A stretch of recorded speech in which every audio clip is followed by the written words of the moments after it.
उसके ऊपर पाकिस्तान अमल नहीं कर रहा, और जबकि और महाराजा हरि सिंह के ऊपर वो दबाव डालने की कोशिश कर, औरतों के साथ जिस प्रकार से उन्होंने बुरे व्यवहार किया, रेप, लूट, सब कुछ जला दिया, पूरा बारामूला बर्बाद किया। अब इन कबालियों को पाकिस्तान की फौज ने बताया था कि हम आपको तनख्वाह नहीं देंगे, हम आपको क्या देंगे, आप जो लूट सकते हैं, चाहे बच्चे, लड़कियां, औरतें, सोना चांदी, जो आप लूट सकते हैं वो आपका। किस प्रकार से पाकिस्तान ने आज तक जो इलाका पकड़ा है, जिसे हम पाकिस्तान ऑक्युपाइड कश्मीर कहते हैं, क्या है, कौम क्या है, इसका हुक्म। आज मैं आपको बताता हूं कि जब लॉर्ड माउंटबैटन ने अनाउंस किया जून 1947 में कि 15 अगस्त 1947 को भारत का विभाजन होगा पाकिस्तान और हिंदुस्तान में, उस वक्त जून के महीने में ही कार्रवाई शुरू हो गई थी।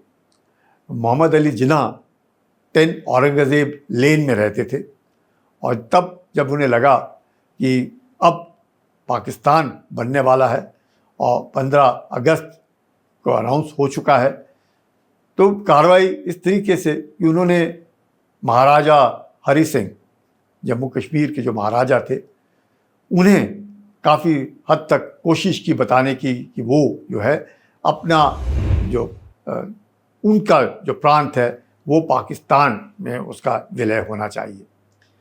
लेकिन महाराजा हरि सिंह नहीं चाहते थे कि वो या पाकिस्तान में जाएं, या उस वक्त उन्हें लगता था ना वो हिंदुस्तान में विलय करें। उन्हें एक इंडिपेंडेंट, उन्हें लग रहा था स्विट्ज़रलैंड ऑफ द ईस्ट की उनकी सोच, जो वो सोचते थे कि जम्मू कश्मीर को उस तरीके से एक प्रांत रखेंगे, ना वो हिंदुस्तान के साथ होगा ना पाकिस्तान के साथ, लेकिन एक independent Switzerland of the east के तौर पर एक देश बनाऊंगा करके। और उसको मद्देनज़र उन्होंने जिन्ना को भी इस बात को बताया। इधर हिंदुस्तान में कहीं किसी प्रकार से महाराजा हरि सिंह की पंडित नेहरू के साथ इतनी बनती नहीं थी, और वहाँ पर उस वक्त शेख अब्दुल्ला जो हैं वो जम्मू कश्मीर में एक उभरते नेता थे। और 1931 के बाद जो ब्रिटिश हैं वो चाहते थे कि गिलगिट जो है प्रांत वो लीज पर दिया जाए ब्रिटिशर्स को। अब जम्मू कश्मीर जो है ज़रूर 1846 में बना, लेकिन वहाँ पर हर हमेशा या तो कोई ब्रिटिश का ऑफिसर ऑन स्पेशल ड्यूटी या रेजिडेंट अंग्रेज़ों का रहा करता था। यानी कि एक तरीके से हम जरूर कहेंगे कि महाराजा हरि सिंह जो हैं वो महाराजा थे जम्मू कश्मीर के, लेकिन एक ब्रिटिश रेजिडेंट जम्मू श्रीनगर में रहता था, और 100% मैं कहूँगा सॉवरेन नहीं कह सकते, सुजरेन ज़रूर कह सकते हैं। तो इस प्रकार का एक अरेंजमेंट था बिटवीन द ब्रिटिश और महाराजा जम्मू कश्मीर महाराजा हरि सिंह। तो ये जो इस तरह का अरेंजमेंट 1931 में जब गिलगिट लीज देने में थोड़ा बहुत कतरा रहे थे महाराजा हरि सिंह देने में, तो उन्होंने जब लिया तो 1931 में 13 जुलाई को एक अब्दुल कादिर करके आदमी था, उसने महाराजा के बरखिलाफ आवाज़ उठाई, और उस आवाज़ में जब उसके बरखिलाफ जो कानूनी कार्रवाई हुई उसमें चंद एक लोग मारे गए। तो उसको लेकर के 1948 से जम्मू कश्मीर की जो सरकार है वो 13 जुलाई एक मार्टियर्स डे बनाती थी, और वो भी महाराजा हरि सिंह के बरखिलाफ। और क्विट कश्मीर मूवमेंट जो शेख अब्दुल्ला ने शुरू किया 1946 में, उसके लिए उनको फिर जेल में डाला गया। तो ऐसे हालात जब चल रहे थे, मोहम्मद अली जिन्ना जो है अब जून का महीना था, अनाउंस हो चुका था, महाराजा हरि सिंह के साथ बात बन नहीं रही थी। शेख अब्दुल्ला जो हैं उस वक़्त उन्होंने अपनी एक मुस्लिम कॉन्फ्रेंस, एक पार्टी खड़ी की थी। पंडित नेहरू ने उनको कहा कि ये आप मुस्लिम कॉन्फ्रेंस ना रख करके इसका नाम अगर आप नेशनल कॉन्फ्रेंस करें तो ये एक समुदाय के साथ नहीं दिखेगी, एक नॉर्मल एक सेकुलर कैरेक्टर उस पार्टी को मिलेगा। तो उन्होंने फिर बाद में 1930 5-6 साल के बाद जब 1931 में ये अपना जो मुस्लिम कॉन्फ्रेंस खड़ा किया, अब जिन्ना चाहते थे कि मुस्लिम कॉन्फ्रेंस नहीं रहना चाहिए और ये विलय होना चाहिए उनके मुस्लिम लीग में।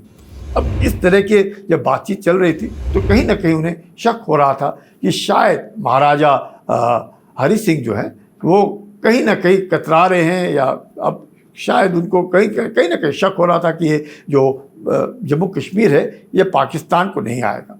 इसलिए जैसे मैंने कहा कि 10 औरंगजेब लेन में मोहम्मद अली जिन्ना रहते थे, तो एक तरीके से मैं कहूँगा कार्रवाई शुरू हो चुकी थी कि किस प्रकार से वो जम्मू कश्मीर की जो रियासत को लेंगे।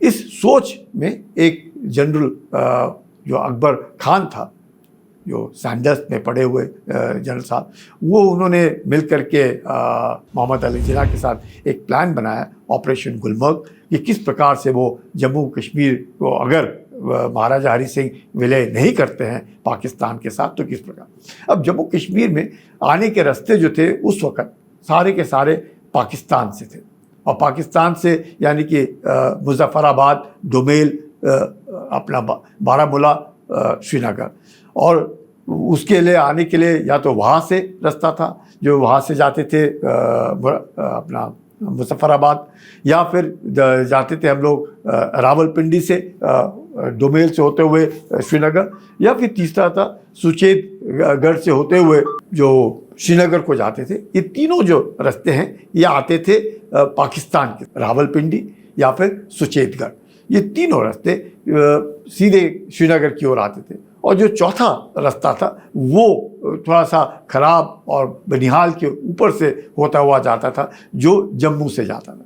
तो जो ब्लैक टॉप जिसे बोलते हैं सड़कें, वो पाकिस्तान से या पाकिस्तान ऑक्यूपाइड कश्मीर से बाद में तो वो श्रीनगर की ओर आते थे। ऐसी हालात में जब 15 अगस्त 1947 में जब दो देश बने, तो कहीं ना कहीं पर तकरीबन सब प्रांत जो सरदार पटेल ने जिस प्रकार से इनके साथ बातचीत की, वो इंस्ट्रूमेंट ऑफ एक्सेशन होता है, उस इंस्ट्रूमेंट ऑफ एक्सेशन के द्वारा लोग जितने भी राजा महाराजा थे उन सबको बताया गया था या वो विलय चाहते हैं हिंदुस्तान या फिर पाकिस्तान, इंडिपेंडेंस ये कोई ऑप्शन नहीं था। तो इस सब में तकरीबन जिन्होंने पाकिस्तान में अपना विलय करना था वो प्रांतों ने पाकिस्तान के साथ विलय किया, जिन्होंने हिंदुस्तान के साथ करना था वो हिंदुस्तान में किया। 3 ऐसे बड़े प्रांत थे जिन्होंने तब तक कोई सोच विचार नहीं किया। एक था जूनागढ़, दूसरा हैदराबाद और तीसरा था जम्मू कश्मीर। तो जूनागढ़ में प्लेबिसाइट हुआ और जो है वो भारत में विलय हो गया। ऑपरेशन पोलो के द्वारा हैदराबाद को हम लोगों ने ले लिया। जम्मू कश्मीर जो है तो महाराजा हरि सिंह क्योंकि थोड़ा से डीली डाली कर रहे थे, वो सोच नहीं, उनका जो करेक्ट सोच थी वो शायद उस वक्त तक वो सोच रहे थे अपना आज़ादी या एक तरीके से ऑटोनॉमी को लेकर के जो उनके सर में दिमाग में चल रहा होगा वो लेकर के चल रहा था। उन्होंने स्टैंड स्टिल एग्रीमेंट साइन किया जिन्ना के साथ यानी पाकिस्तान के साथ और भारत के साथ। भारत ने स्टैंड स्टिल एग्रीमेंट साइन नहीं किया। तो पाकिस्तान ने धीरे धीरे करके इनका जो श्रीनगर को जो पेट्रोल आता था, डीजल आता था, नमक, खाने पीने का सामान जो पाकिस्तान से आता था उसके ऊपर उन्होंने रोक लगानी शुरू कर दी और इससे वहाँ पर लोगों को परेशानी शुरू हो गई। सितंबर के आसपास मैं कहूँगा ये धीरे धीरे करके जो महाराजा की जो फौज थी उसके ऊपर कहीं ना कहीं थोड़े छोटे मोटे हमले, जैसे कि पूरे जम्मू कश्मीर में जहाँ जहाँ पे भी उनकी छोटी मोटी फौज थी उनके साथ इधर उधर करते रहना जिससे कि वो बिखर जाए। तो सितंबर के महीने में बिखर गई। अब उनका प्लान था 22 अक्टूबर 1947 को किस प्रकार से 25 अक्टूबर उस साल ईद थी।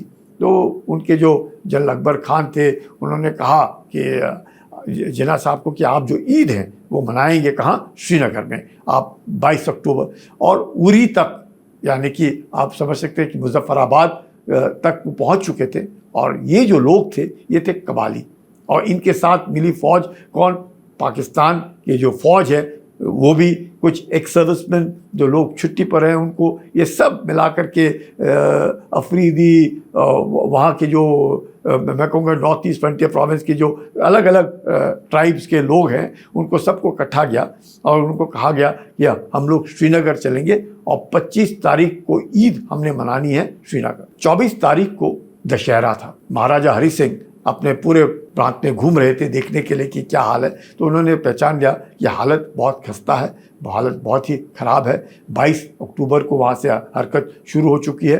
तो उनके ऊपर भी अब उन्होंने भी सोचना था कि क्या करें। जब उन्होंने देखा कि पाकिस्तान से उनको कुछ मिल नहीं रहा और पाकिस्तान उनको कि जो एक एग्रीमेंट था उसके ऊपर पाकिस्तान अमल नहीं कर रहा, और जबकि और महाराजा हरि सिंह के ऊपर वो दबाव डालने की कोशिश कर, तो महाराजा हरि सिंह ने 26 अक्टूबर 1947 को इंस्ट्रूमेंट ऑफ एक्सेशन साइन किया, यानी कि वो भारत में विलय करेंगे। और वो उन्होंने लॉर्ड माउंटबैटन को भेज दिया कि मैं भारत में विलय, मेरा पूरा प्रांत भारत में विलय होएगा, आप मेरे प्रांत को बचाने के लिए अब फौज भेजो। उससे पहले भी उन्होंने रिक्वेस्ट किया था भारत सरकार को कि आप फौज भेजो, तो भारत सरकार ने उन्हें कहा कि जब तक आपका प्रांत हमारे साथ विलय नहीं होता है हम आपके यहाँ फौज भेज नहीं सकते। तो ऐसी हालात में जब 26 अक्टूबर को उन्होंने ये साइन किया, तो 27 अक्टूबर 1947 में भारतीय फौज फिर श्रीनगर में लैंड करनी शुरू की। आप समझ सकते हैं कि 26 अक्टूबर 1947 को इंस्ट्रूमेंट ऑफ एक्सेशन साइन होता है। 22 अक्टूबर 1947 में पाकिस्तान की फौज इन कबालियों के द्वारा 5000 की नफरी, 500 से ज़्यादा गाड़ियाँ तैयार तरह तरह के और लेकर के अब श्रीनगर को मुजफ्फराबाद से चल दी और आकर के उरी में एक पहली उनकी जो लड़ाई हुई वो उरी में, जिसमें ब्रिगेडियर राजेंद्र सिंह जो स्टेट फोर्सेस के चीफ थे उनके साथ, और वो उसमें मारे गए। उनको बाद में महावीर चक्र मरणोपरांत से सम्मानित किया गया। और जब 27 अक्टूबर को श्रीनगर में लैंड किया, श्रीनगर और जम्मू यही दो एक एयरपोर्ट थे, पर लेकिन कोई ऐसे कंक्रीट एयरपोर्ट नहीं, घास, तो उसके ऊपर हवाई जहाज ने लैंड करना है, क्योंकि महाराजा ही अपने हवाई जहाज में लैंड करते थे और तो कोई आता नहीं था, सारे टूरिज्म बाय रोड ही होता था। तो ये जो श्रीनगर एयरफील्ड, आप समझ सकते हैं कि कबाली और पाकिस्तान अपने इलाके से चल करके मुजफ्फराबाद डोमेल के बाद उरी के बाद बारामूला और बारामूला के बाद सीधा श्रीनगर। बारामूला और श्रीनगर में तकरीबन 50 किलोमीटर का अंतर है। उरी और श्रीनगर में तकरीबन डोमेल और इसमें अपना श्रीनगर में 100 मील का अंतर। तो इतने में उनको पूरी उम्मीद थी कि अगर 22 अक्टूबर को चलेंगे तो हम किसी भी हालत में 25 अक्टूबर को ईद श्रीनगर में मनाएंगे। उनको इस बात का एहसास नहीं था कि 27 अक्टूबर को भारतीय फौज को जब हुक्म मिला कि भाई उन्होंने श्रीनगर में ऐलान करना है, उन्होंने फर्स्ट सीख वो सिलेक्ट किया। और फर्स्ट सीख जो गुड़गांव में उस वक्त होती थी, आप समझ सकते हैं कि 15 अगस्त के बाद जब पार्टीशन हुआ तो लाखों में लोग, कुछ पाकिस्तान से हिंदुस्तान आ रहे, कुछ हिंदुस्तान से पाकिस्तान जा रहे, तो तकरीबन लाखों लोग दाएं बाएं और लाखों लोग मर गए। तो तकरीबन अक्टूबर के आसपास थोड़ा सा मामला ठंडा पड़ना शुरू हुआ, तो ये कार्रवाई शुरू हो चुकी थी। और 26 अक्टूबर को इंस्ट्रूमेंट ऑफ एक्सेशन साइन हुआ। 27 अक्टूबर को भारतीय फौज अंडर कर्नल रंजीत राय फर्स्ट सिख उन्होंने लैंड किया। उनको बोला गया था सवेरे, जब उन्होंने उस दिन पालम एयरपोर्ट से टेक ऑफ किया, जितने भी डेकोटा थे, चाहे वो एयरफोर्स के पास थे या फिर बाकी महाराजा जो हिंदुस्तान में थे उनके पास थे, सारे एयरक्राफ्ट को इकट्ठा किया गया और भारतीय फौज को वहाँ पे लैंड करने के लिए कहा गया। फर्स्ट सिख गुड़गांव में थी, उसकी 2 कंपनियाँ, एक आरटी की एक बैटरी जो इन्फेंट्री रोल में काम करेगी करके लैंड। जब वो श्रीनगर में लैंड हुए तब उनके जो सीओ साहब थे कर्नल रंजीत राय, उन्हें पता चला कि जो कबाली हैं ये तकरीबन बारामूला पहुंच चुके हैं। तो ये अपने को बारामूला की ओर लेकर के गए और जहां तक जितना आगे जा सकते थे कोशिश की, लेकिन वो कहीं उनको गोली लगी और कर्नल रंजीत राय भी वहाँ शहीद हो गए और उन्हें भी बाद में महावीर चक्र से उनको भी सम्मानित किया गया। तो ये हालात 27 अक्टूबर की। तो ये देखते हुए लेकिन फर्स्ट सिख ने जो पूरा एक्शन किया, मैं कहूँगा कि बारामूला पट्टन पे वहाँ पर अब रोका। उरी में जो एक्शन हुआ, जहाँ पे ब्रिगेडियर राजेंद्र सिंह थे, वहाँ पे ब्रिज जो हैं तोड़े गए। बारामूला में जो ब्रिज उड़ाए गए, तो ये क्योंकि उरी का जो ब्रिज तोड़ा गया, ये जो जैसे मैंने कहा 300 से 400 गाड़ियां लेकर के आ रहे थे, तो उनका जो पूरा काफिला था वो रुक गया और वो श्रीनगर की ओर बढ़ ना सका। लेकिन जो कबाली जो बारामूला आए, बगैर ट्रक में उतर करके उन्होंने वहाँ पे ज़बरदस्त लूटपाट की, औरतों के साथ बदतमीजी, औरतों के साथ जिस प्रकार से उन्होंने बुरे व्यवहार किया, रेप, लूट, सब कुछ मतलब जला दिया, पूरा बारामूला बर्बाद किया। अब इन कबालियों को पाकिस्तान की फौज ने बताया था कि हम आपको तनख्वाह नहीं देंगे, हम आपको क्या देंगे, आप जो लूट सकते हैं, चाहे बच्चे, लड़कियां, औरतें, सोना चांदी, जो आप लूट सकते हैं वो आपका। तो ये जब कबाली जो आए, अफरीदी और ये सारे के सारे जो ये ट्राइबल लोग नॉर्थ वेस्ट फ्रंटियर प्रोविंस से और पाकिस्तान की फौजी भी उनके साथ मिले हुए, ये जब आए उधर, उन्होंने इस लूट में फंस गए। और इस लूट में 2 दिन ये जितने हैं लूटते और ये वापस जाते, लूटते और ये वापस जाते, इसमें उनके 2 दिन बर्बाद हो गए। और यहाँ पे हिंदुस्तान की जो फौज है अब 27 तारीख को बारामूला पर पहुंच चुकी थी। बारामूला पट्टन में वहाँ पे उनके साथ टकराव भारतीय फौज का इन कबालियों का शुरू हो चुका था। तो 25 तारीख को जो ईद मनाने की उन्होंने सोची थी वो तो समय निकल गया, क्योंकि वो लूट में ही फंस गए। तो 25 तारीख की लूट, और यहाँ पे जब भारतीय फौज पहुंची तो ऐसे हालात में आप समझ सकते हैं कि वहाँ पे ब्रिगेडियर राजेंद्र सिंह जो स्टेट फोर्सेस के महाराजा की स्टेट फोर्सेस के जो अध्यक्ष थे वो मारे गए। यहाँ पे फर्स्ट सीओ जो कल रंजीत राय पहुँचे थे, फर्स्ट सी के सीओ, वो मारे गए। और अब तकरीबन जो उसके बाद 4 कुमाऊं को भेजा गया, और जो 4 कुमाऊं की जो बटालियन है, वैसे ही उनकी भी 2 कंपनियाँ गई, जिसमें एक कंपनी को लीड कर रहे थे मेजर सोमनाथ शर्मा। अब मेजर सोमनाथ शर्मा का प्लास्टर में हैंड था, उनकी जो कंपनी थी वो उस वक्त आनंद पर्वत में डिप्लॉयड थी, एड टू सिविल अथॉरिटी में, क्योंकि जैसे मैंने कहा पार्टीशन में लाखों लोग पाकिस्तान से हिंदुस्तान आ रहे, कुछ हिंदुस्तान से पाकिस्तान जा रहे, तो ये बहुत ज़बरदस्त मुश्किल और हालात बहुत ही ख़राब थे दिल्ली में, पंजाब में। तो मेजर सोमनाथ शर्मा की जो डेल्टा कंपनी 4 कुमाऊं की है वो डिप्लॉयड थी आनंद पर्वत में, उनको फिर लाया गया और 30 तारीख को उन्होंने टेक ऑफ किया और वो पहुँचे श्रीनगर में। तकरीबन 3 नवंबर को कुछ उनको खबर लगी कि कुछ एक लोग जो हैं श्रीनगर एयरफील्ड के इर्द गिर्द कुछ हरकत हो रही है। तो उन्होंने अपने लोगों को डिप्लॉय किया, पता करने की कोशिश की, और क्योंकि हरकत कुछ दिखी नहीं तो उन्होंने कहा नहीं सब ठीक है करके। तो 12 बजे दोपहर के आसपास उन्होंने देखा कि एक री एंट्रेंट में बहुत सारे लोग, तकरीबन 300-400 लोग जो हैं इकट्ठे हुए हैं और अपने नॉर्मल सिविल ड्रेस में बैठे हुए हैं। तो उन्होंने उनसे पूछा आप लोग इधर क्या कर रहे हैं? उन्होंने बोला नहीं, बदगाम में शादी है, हम शादी के लिए आए हैं, और जैसे ही दोपहर शाम को शादी होगी हम लोग चले जाएंगे। और जो मेजर सोमनाथ शर्मा ने सोचा कि हो सकता है ये शादी के लिए जैसे वो कह रहे हैं सिविलियन आए होंगे, तो ये सोच करके, लेकिन तकरीबन 2 बजे के आसपास उनको हुक्म मिला था कि वो वापस आएंगे। तो उन्होंने कहा नहीं, मैं पेट्रोलिंग करता हूँ इस इलाके में, देखता हूँ। उन्होंने कहा आप बाद में आना। तो अचानक बदगाम के गांव से फायरिंग शुरू हो गया ना। बदगाम जो पहाड़ी का इलाका है, गांव का इलाका है, वो श्रीनगर एयरफील्ड से थोड़ी दूर। आप समझ सकते हैं कि जो मेन रोड है, सड़कें जो ब्लैक टॉप हैं, जो पाकिस्तान से हिंदुस्तान में आती हैं, वो पाकिस्तान में है। जो सड़क हिंदुस्तान से कश्मीर को जाती है वो बनिहाल से जाती है। आज तो बनिहाल में टनल है, उस वक्त टनल नहीं था, बनिहाल के ऊपर से जाना पड़ता था। वक्त नवंबर, बर्फ़ गिरनी शुरू हो जाती है, तो आप बनिहाल को नवंबर, दिसंबर, जनवरी, फरवरी में पार नहीं कर सकते, तो अब कट ऑफ हुआ। तो पाकिस्तान का प्लान था कि श्रीनगर एयरफील्ड को अगर वो पकड़ लेंगे, रास्ते उनके पास होंगे, तो हिंदुस्तान की जो फौज है वो आ नहीं सकेगी उनको।